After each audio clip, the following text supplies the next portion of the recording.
People living with disabilities have urged state governments across the country to emulate Kogi State in its policy of inclusivity and appointing persons with disabilities into top government positions in the country. Disability rights advocate commended President Muhammadu Buhari for signing into law the Discrimination Against Persons with Disabilities Prohibition Act 2018, as they say the act has turned PWDs from nobody to someone.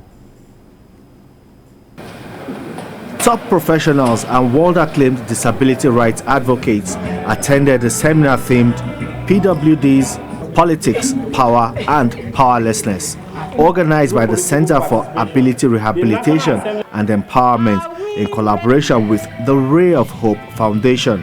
Here, people living with disability are advocating for inclusion ahead of next year's general election. They say only candidates that support disability rights in Nigeria will get the backing of people living with disability. But one particular governor whom I have a personal support for is Governor Yahaya Bello.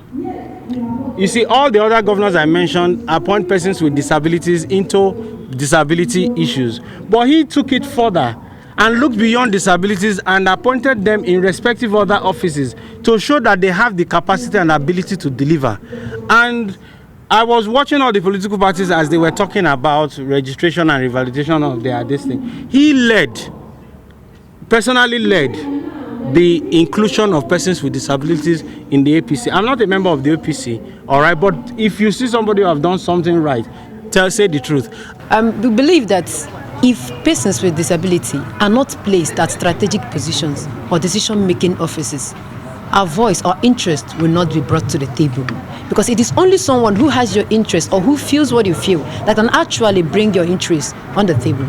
So we cannot trust persons or persons who are able, just like the society calls them, to present our interest because they do not know where it pinches. We are hereby calling on governments and political parties to help us mainstream persons with disabilities in the electoral processes, including INEC. We need to identify those persons with disabilities who wants to run for office.